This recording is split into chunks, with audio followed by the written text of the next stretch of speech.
En el marco del postdoctorado en política pública y educación, hoy estaremos hablando acerca de lo que son las políticas públicas y la gestión estratégica en educación.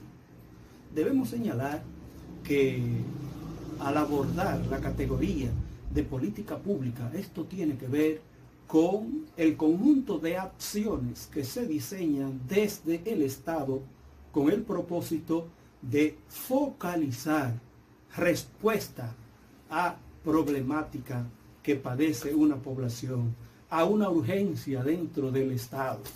Entonces, sin duda alguna, que un Estado que diseña política pública se encamina a la eficiencia. Un Estado que diseña política pública procura dar respuestas a las necesidades de sus ciudadanos. Y en ese marco, nosotros entendemos que en la época moderna, en la época en que Byung-Chul Han denomina la sociedad del rendimiento, el Estado debe promover políticas, claro está, relacionadas con educación, vinculada con la equidad de género, política vinculada con la sostenibilidad ambiental, con la educación vial, la educación ciudadana, el respeto por la diversidad, así como el acceso a la tecnología. Acceso a la tecnología en tanto que estamos en la sociedad, en la época de la sociedad del Big Data,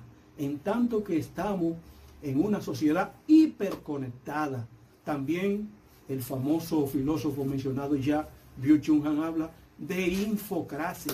Es necesario destacar que Humberto Eco, a propósito del uso masivo de información y de lo que se puede hacer con esto, habla de la tecnología del fango, también habla de los apocalípticos y de los integrados, en tanto el uso que se puede hacer de la tecnología. Un uso pernicioso, un uso deleterio, nos lleva a lo que Eco denomina la visión apocalíptica de la tecnología, mientras que el uso integrado es aquel que es capaz de promover la educación, de promover el uso equilibrado de los medios, la formación, el componente ético, moral, sin dejarse solapar por elementos como la banalidad, lo pueril y otros componentes. En lo que tiene que ver con la gestión estratégica, debemos señalar que en los últimos 50 años se ha hecho más que evidente el discurso de la gestión estratégica.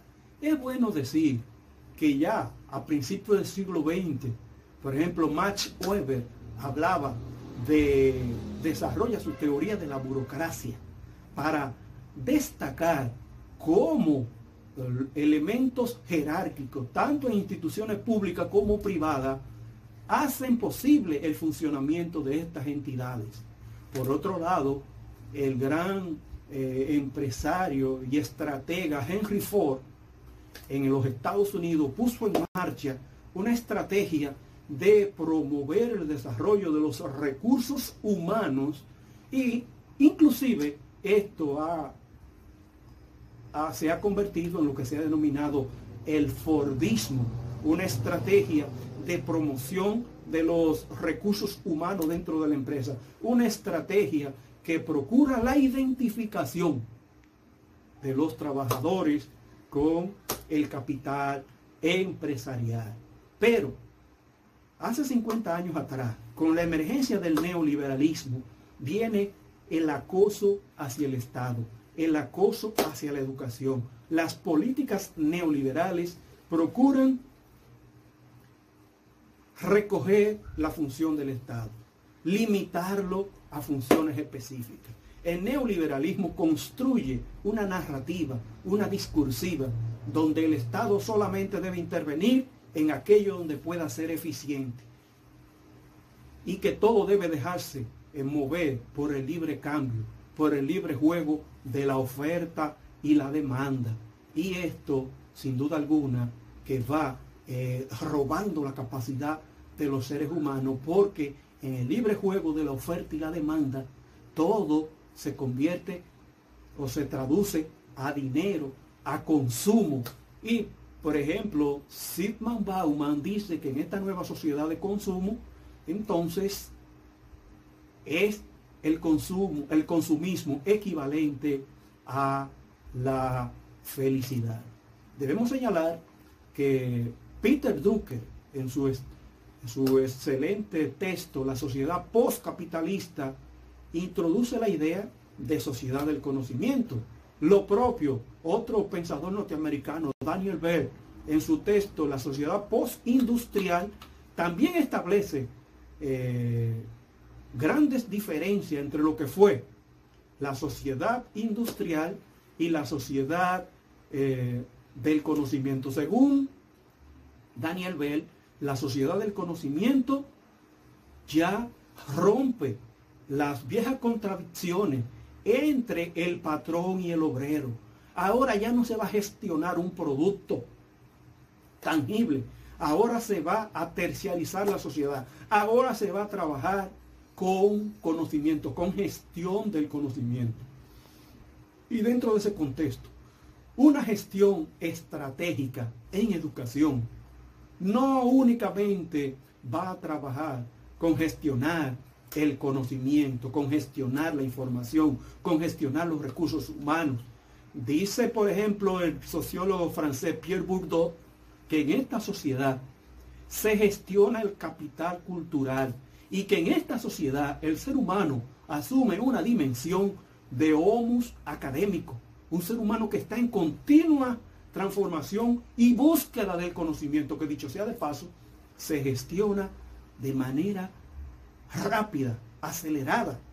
Los grandes paradigmas del conocimiento hoy en día no tardan unos 5 años para superar nuevos conocimientos. Entonces, en ese marco, las sociedades no solamente deben gestionar eficiencia, no solamente deben gestionar un conocimiento para la transformación, también deben gestionar la transformación de la conciencia del ser humano, la conservación y la transformación de los recursos naturales, porque en la nueva sociedad, en esta sociedad donde abogamos por una gestión estratégica que no solamente capitalice el conocimiento y el ser humano, también debemos apostar al desarrollo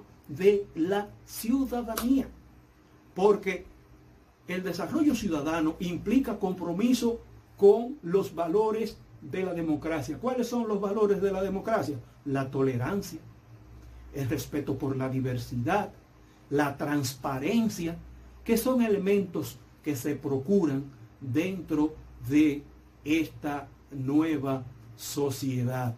Entonces, por ejemplo, Amartya Sen, el economista hindú, premio Nobel de literatura, en la nueva sociedad y cuestionando el modelo de formación en competencia, sostiene que debemos formar seres humanos en capacidades que no responden exclusivamente a valores de mercado, capacidades que responden a la integridad del individuo, capacidades que responden a componentes éticos, capacidades que responden a componentes morales, capacidades que responden a organizar una gestión que tome en cuenta la equidad, que tome en cuenta la inclusión, que tome en cuenta la igualdad y que, como plantea la ciudadana Adela Cortina, deje de lado la aporofobia y la gerontofobia, que son comportamientos excluyentes de grupos vulnerables como los pobres y como los envejecientes. Grosso modo, estas son parte de las ideas que queríamos compartir en el marco de lo que son las políticas públicas y la gestión estratégica en educación.